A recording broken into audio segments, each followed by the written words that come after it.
Hello everyone, welcome to the next lecture on the linear programming problem. Today I will explain you the two different methods how you can analyze the effect of the cost vectors on the LPP. Myself Dr. Harishkar, you can follow and subscribe my YouTube channel where you can find the playlist of the optimization techniques in Hindi. तो जैसा आप देख पा रहे हो यहाँ पे आपको complete optimization techniques, LPP, simplex method, dual simplex method, weak duality theorems, transportation problem, simplex method and many more lecture आपको यहाँ पे मिल जाएंगे. फाइन. अब अगर मैं आपसे एक क्वेश्चन पूछूं, if I ask you the one LPP, fine, can you find the optimal solution of this given LPP? Of course you can. You can solve by the simplex method, you can solve by the graphical methods. Fine. और जैसे आप solve करोगे आपके पास एक answer आ जाएगा. और इसका maximum profit कितना है? 400, अगर ये प्रॉफिट की प्रॉब्लम है तो. फाइन. अब अगर मैं आपसे एक क्वेश्चन पूछूं, इस गिवन एलपीपी में कहीं पे भी आपको मैथमेटिकल टर्म दिखाई दे रही है लाइक ऑफ दी 10, 20, 1, 2, 40, 60, कुछ भी, अगर आप इनमें से कोई भी एक नंबर चेंज कर दो, चाहे तो इनमें से चेंज कर दो, चाहे राइट हैंड साइड में से चेंज कर दो, चाहे इस मैट्रिक्स में से चेंज कर दो, कहीं पे भी. फाइन. और चाहे तो आप ये डिलीट कर दो आप कांस्टेंट, और आप एक कांस्टेंट ऐड कर दो, नया वेरिएबल ऐड कर दो, जो भी आप करना चाहते हो, जो मर्जी करिए, क्या तब भी आपका आंसर 400 का 400 रहेगा कि नहीं रहेगा? फाइन. यही हमारा टारगेट है. बड़ी बड़ी कंपनीज, बड़े बड़े डिसीजन मेकर हमेशा और हमेशा ही सेंसिटिविटी एनालिसिस का यूज करते हैं. वो क्यों करते हैं? क्योंकि एक बार अगर उन्होंने कोई प्रोडक्ट बना लिया, उसके बाद उसको देखते हैं कि अगर मैंने चेंज कर दिया, जैसे इस 20 का मतलब क्या था, ये 20 क्या थी आपकी? कोस्ट वेक्टर था ना आपका. ये कोस्ट क्या था?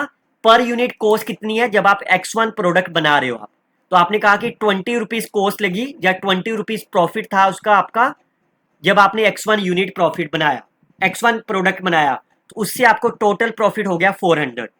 क्या मैं इसका प्रॉफिट को 20 की जगह पे 24 कर दूं? फाइन. तो क्या तब भी आपका प्रॉफिट ओवरऑल 400 ही रहेगा कि चेंज हो जाएगा? That is the objective of the sensitivity analysis. Fine.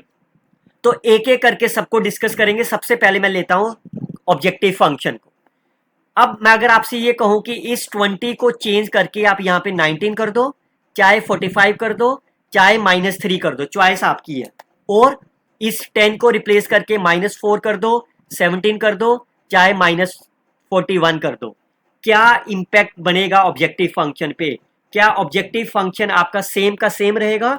क्या और इंक्रीज और डिक्रीज हो जाएगा? अगर तो ये सेम रहा है फिर तो अच्छी बात है. अगर चेंज हुआ तो कितना चेंज हुआ? फाइन. और अगर मैंने यहां पे 20 को चेंज करके 22 कर दिया तो आंसर सेम रहा, लेकिन what is the lower limit and what is the upper limit? जितना मैं चेंज करूं इसको, अगर मैंने कहा कि इसकी वैल्यू को मैं C1 को 7 से लेके 21 के बीच में जितना मर्जी लिख लूं, आपका आंसर 400 का 400 ही रहेगा. फाइन. तो आपका टारगेट है वो रेंज निकालनी, लोअर एंड अपर बाउंड, जिससे आपका ऑप्टिमल सॉल्यूशन क्या वो सेम का सेम रहे. फाइन. क्लियर? तो व्हाट इज द रेंज, और यही रेंज को निकालने के लिए हम बोलते हैं sensitivity analysis. So your target is to find the lower and upper limit so that of any parameter, so that the optimal solutions remain the same. Clear? तो जैसा मैंने बताया आपको, आप इस टेबल में कॉस्ट वेक्टर को भी बदल सकते हो, राइट हैंड साइड भी चेंज कर सकते हो, किसी वेरिएबल को डिलीट कर सकते हो. तो इस तरह से ये 5 केसेस हैं. Type 1 is when you change the cost vector, type 2 is when you change the right hand side, type 3 is when you add a new variables, you can delete anything, you can add a new constraints and then so on. So I can discretize into the 5 different categories. तो एक एक type करके सारी videos मैं आपको upload करूंगा इन हिंदी में और with the help of the 10+ numerical examples. तो पहली वीडियो आज आपके लिए है जब आपने राइट हैंड साइड को चेंज करना. क्लियर? चलिए, सो नोटेशन क्या आपके पास, जब भी कहीं पे भी डेल्टा लिखा होगा that is called as a variations. Wherever we have used the CK that is the range of the CK. और आपका टारगेट है इस सीके को निकालना जिससे आपकी ऑप्टिमलिटी कंडीशन चेंज ना हो. I can divide the lecture into the two cases, the type 1 and the type 2, the case 1 and the case 2. What is the CB? CB मैं आपको एक एग्जांपल से समझाता हूं. मान लो आपका ऑब्जेक्टिव फंक्शन था C1 X1, C2 X2 और फिर स्लैक वेरिएबल भी है, इसके साथ मैं लगा देता हूं, मान लो C3S1 C4S2। अब C1 C1 क्या है, x1 का कोफिशिएंट क्या है, x1 इसके अंदर लिखा हुआ है बेसिक वेरिएबल में, यस, तो इसका मतलब C1 belongs to the CB, B मतलब बेसिक वेरिएबल। क्या C2 प्रेजेंट है बेसिक वेरिएबल में, C2 किसका कोफिशिएंट है, x2 का, is the x2 is present, no. Is the C3 present the basic variable, yes, because x1 लिखा हुआ है। Can C4 is the C4 present the CB, no.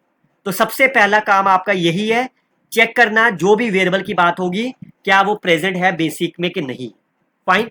And we all knows what is the condition for the optimality, Zj minus Cj is greater than 0। और Zj आप कैसे निकालते हो, आप इस वाली लाइन को इससे मल्टीप्लाई करते हो एंड देन सॉल्व, फाइन। इसको मैं ओपन कर दे रहा हूं, अभी आप इस एक्सप्रेशन को जस्ट कॉपी पे नोट कर लीजिए, फाइन। अभी आपको मैं बाद में एक्सप्लेन करूंगा इन डिटेल में, अगर आप क्या इसमें से डेल्टा ऑफ सी बी के की वैल्यू निकाल सकते हो, फाइन, तो वो वैल्यू आपकी आ गई minus Zj minus Cj of Y के, फाइन, बिकॉज मैं प्रॉब्लम मैक्सिमाइजेशन के ले रहा हूं।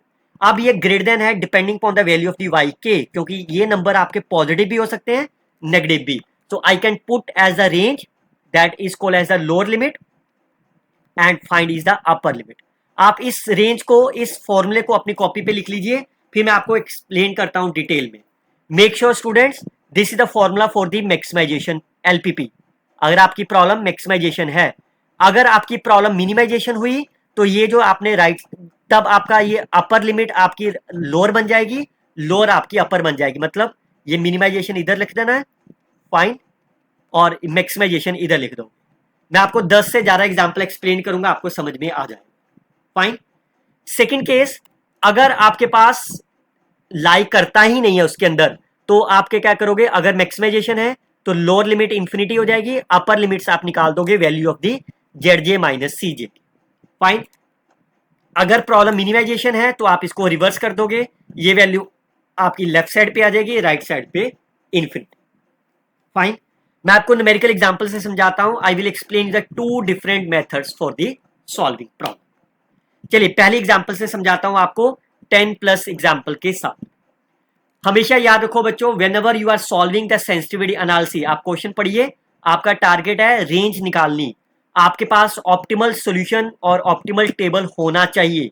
अगर आपके पास ऑप्टिमल टेबल नहीं है तो सबसे पहले आपको simplex method, big M method, two phase method से ऑप्टिमल टेबल निकालना होगा, क्लियर।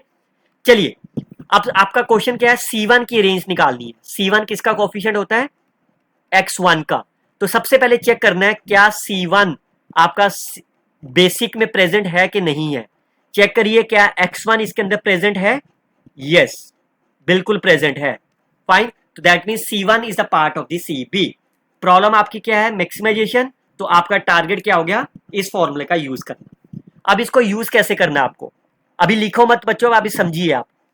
इस C1 मतलब X1 इस लाइन में चाहिए, इसमें वो सारी वैल्यू देख लीजिए जो पॉजिटिव है, फाइन, वो सारी वैल्यू जो पॉजिटिव है। कौन कौन सी वैल्यू है, एक तो 1 है, और भी है कोई पॉजिटिव वैल्यू, दूसरी है 8/39, यही दो वैल्यूज है ना, फाइन। और इसके ऊपर क्या लिखना है, -1 के ऊपर Zj माइनस Cj कितना है, 0, और इसके ऊपर कितना है, -5/2, फाइन। आप C1 का निकाल रहे हो, डेल्टा C1। सिमिलरली मिनिमाइजेशन, वो सारी वैल्यू जो नेगेटिव है, तो नेगेटिव एक ही नंबर है, -1/39, इसके ऊपर Zj माइनस Cj कितना है, 5/2, क्लियर। ये इस तरह से आपने एक्सप्रेशन लिख दिया। और कभी भी जीरो वाली एक्सप्रेशन को आप स्किप भी कर सकते हो, बिकॉज मैक्सिमम में कभी भी जीरो नहीं आएगा, क्लियर। तो जीरो वाली चीज को आप स्किप कर देना, जीरो नहीं लिखना आपको कभी भी यहाँ पे, क्लियर। तो आपका आंसर कितना हो गया, -5/2 एंड सॉल्व। अब आप इसको सॉल्व कर लो, कितना हो जाएगा ये, less than equal to delta C1, तो ये एंड सॉल्व, क्लियर। तो ये आपकी वेरिएशन आ गई। अब आपको निकालना है रेंज, ओरिजिनल वैल्यू कितनी है आपकी C1 की, 15, तो दोनों तरफ आप इसको क्या करो, 15 ऐड करो, तो ये आपका क्या बन गया, C1 plus 15 plus delta C1 is my और C। इसको सॉल्व कर सकते हो। ये आपके पास लोअर लिमिट कितनी आ गई, 45/16, 225/2 इज द राइट। आप अपना आंसर एग्जाम में चेक भी कर सकते हो, जो भी आपका C1 ओरिजिनल दिया होगा वो आपके इसके बीच में आना चाहिए। और इस रेंज का मतलब क्या है कि अगर मैं इस 15 की जगह पे 45 लिख दूं, क्या 45 इस रेंज के बीच में आ रहा है? बिल्कुल आ रहा है। तो इसका मतलब अगर मैं यहाँ पे ऑब्जेक्टिव फंक्शन आपका 45x1 प्लस 45x2 होगा तो आपका ऑप्टिमल टेबल और ऑप्टिमल सोल्यूशन सेम रहेगा, आपके पास सेम आंसर आपके पास आएगा। क्लियर? ये तो हो गया आपका फर्स्ट मेथड। सेकंड मेथड में क्या करते हैं कि क्योंकि आपको किसका पूछा है इन्होंने, C1, तो इस मैं 15cx1 को मैं रिप्लेस करके C1x1 कर दे रहा हूं। फाइन। एंड इस ऑप्टिमल टेबल को मैं दोबारा से यहां पे ड्रॉ कर दे रहा हूं apart from the Z minus CJ. Z minus CJ को छोड़ के बाकी वैल्यूज को मैं लिख दे रहा हूं। फाइन। अब इसकी वैल्यू लिख दो। x1 की वैल्यू कितनी है? C1। x2 की वैल्यू कितनी है? 45। x1 0 0 0। x2 की वैल्यू कितनी है? 45। x1 की वैल्यू कितनी है? C1। S3 0। और क्योंकि ये आपका आइडेंटिटी मैट्रिक्स है, x2 0 आएगा, S1 0, S3 0। तो आपका टारगेट है ये दो नंबर निकाल दें। और मैक्सिमाइजेशन प्रॉब्लम की कंडीशन क्या है? Z J minus C J greater than 0। तो निकालते हैं।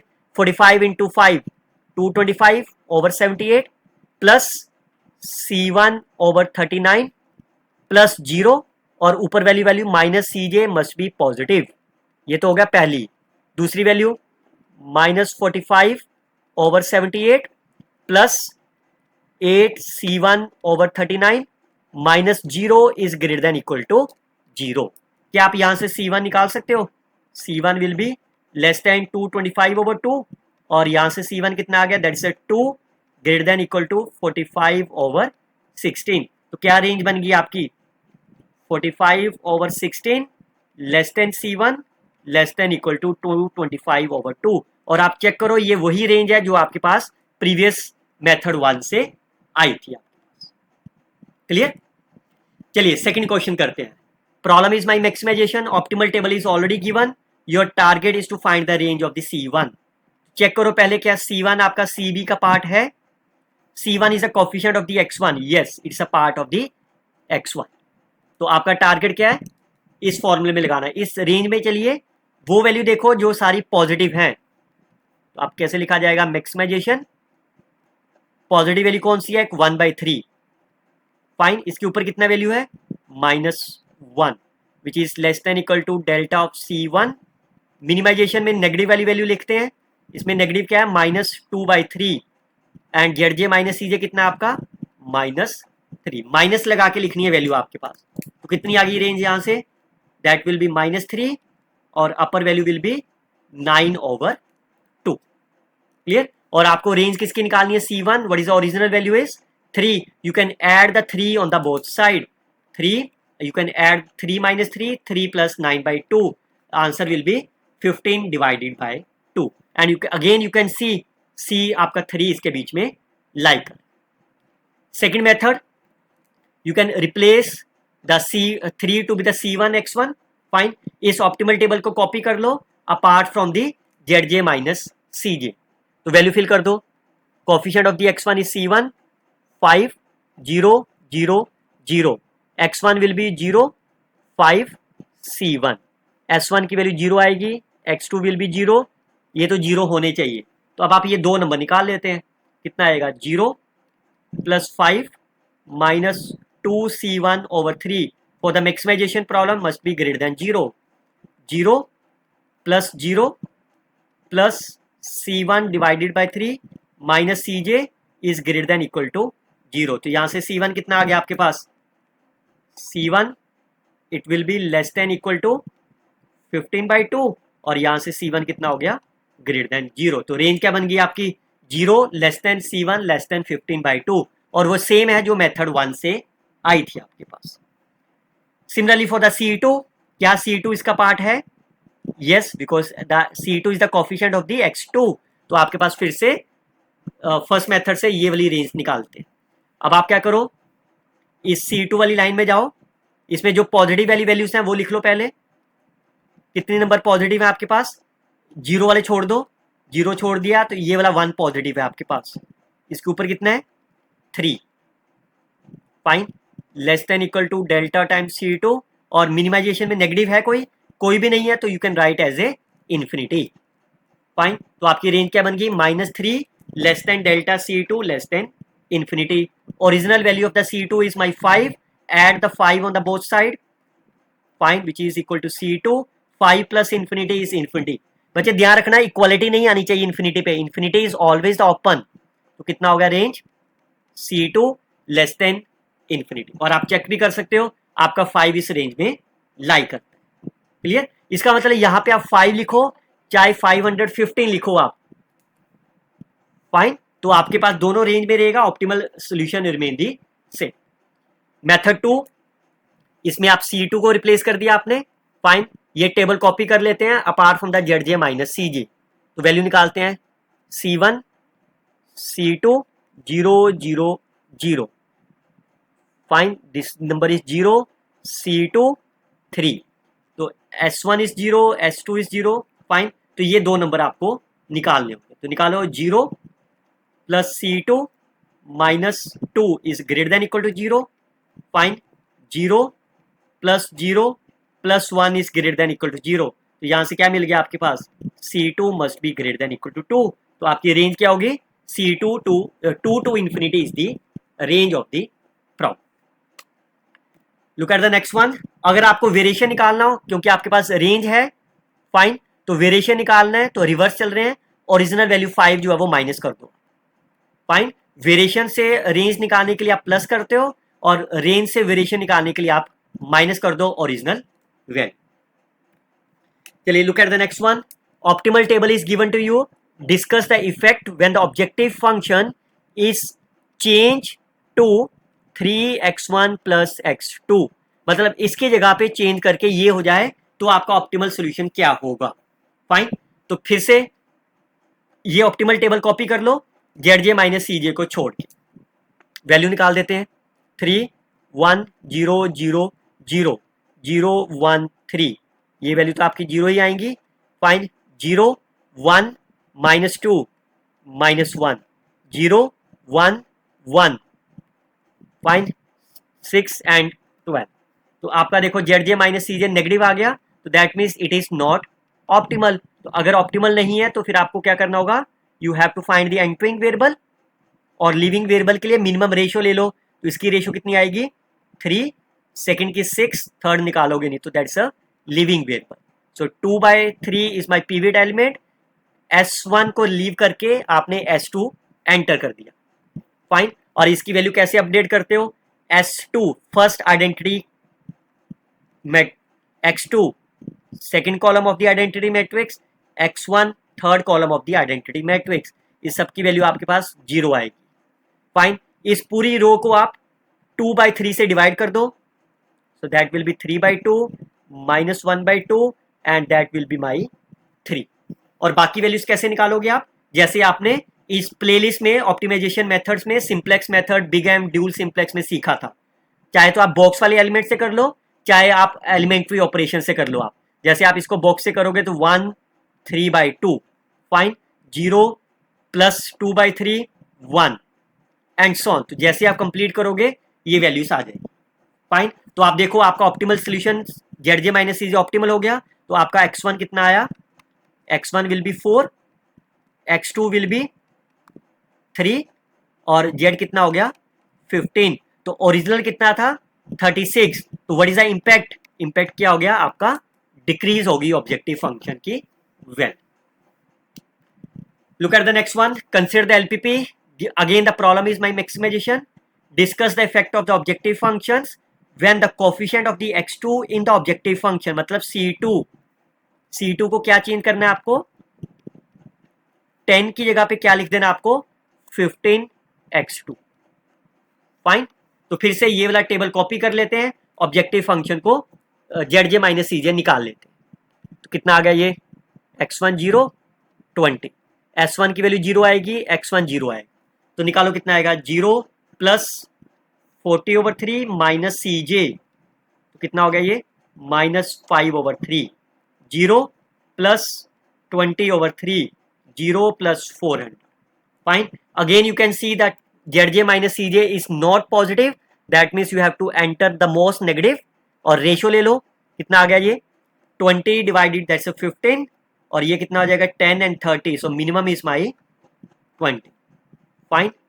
तो S1 को रिप्लेस करके आपने X2 एंटर कर दिया।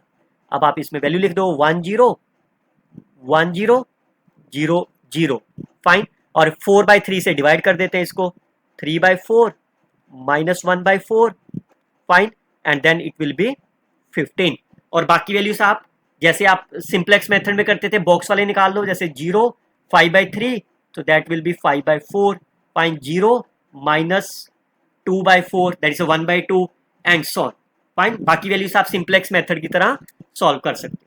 Now you can see the optimal solution reach. आपका x1 कितना हो गया 10 x2 विल बी 15 और z कितना हो गया 425 earlier it was 400 now it's a 425 that means what is the impact is increases that means optimal solution is increased। find the range of the C3 and the C4 of the maximization problem। क्या इसका optimal table दिया हुआ है आपको? नहीं दिया हुआ तो your first target is to find the optimal table by using the simplex method so that you can do it by own fine. अब करते हैं C3 मतलब X3 का कोफिशिएंट तो C3 is a part of fine और C4 किसका होगा slack variable का C4 S1 तो क्या स्लैक वेरिएबल इसमें प्रेजेंट है? नहीं है। तो ये केस मैं डिस्कस करूंगा जब दोनों एक होगा और एक नहीं होगा फाइन। तो पहले C3 की बात करते हैं। इस वाले टेबल में देख लेते हैं वो सारी वैल्यूज जहां पे आपकी पॉजिटिव है। मैक्सिमाइजेशन पॉजिटिव वैल्यू क्या है 5/41 और दूसरी क्या है आपकी 4 डिवाइडेड बाय 41 तो ZJ माइनस CJ इसके ऊपर कितना है -24/41 और दूसरी तरफ कितना है -11/41 डेल्टा ऑफ C3 और मिनिमाइजेशन में नेगेटिव वाली वैल्यू ले लो। नेगेटिव वाली वैल्यू में क्या है आपके पास -6 डिवाइडेड बाय 41 और वैल्यू आपकी कितनी है 45 डिवाइडेड बाय 41 फाइन। तो आप इन दोनों का मिनिमम निकाल सकते हो। पहली वैल्यू आ गई 24/5 और दूसरी आ गई -11/4 which one is a maximum ये is a minus of 3 minus of the 2 point something is a 4 point तो दैट इज अ -11/4 एंड 45/6 तो x3 की वैल्यू कितनी है 4 you can add the 4 on the both side you will get the range of the C3 fine. तो ये कितना हो गया 16 - 11 5/4 23/2 and you can check this optimal solution lies in this 4 lie करता है ना इसके अंदर। ओके अब आप C4 कैसे निकालोगे?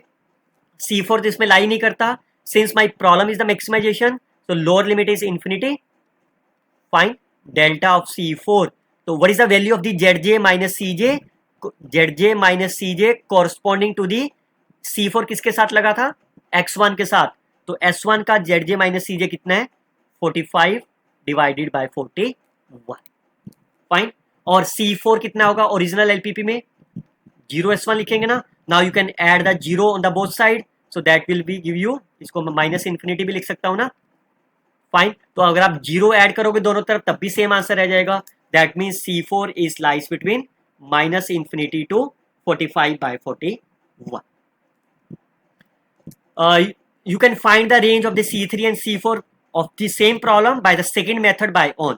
अभी कर लो बच्चों अभी चेक करो आप क्या आपके पास आंसर सेम आ रहा है कि नहीं आ रहा है। यू में पॉज द वीडियो आपको 2-4 मिनट लगेंगे यू कैन सॉल्व।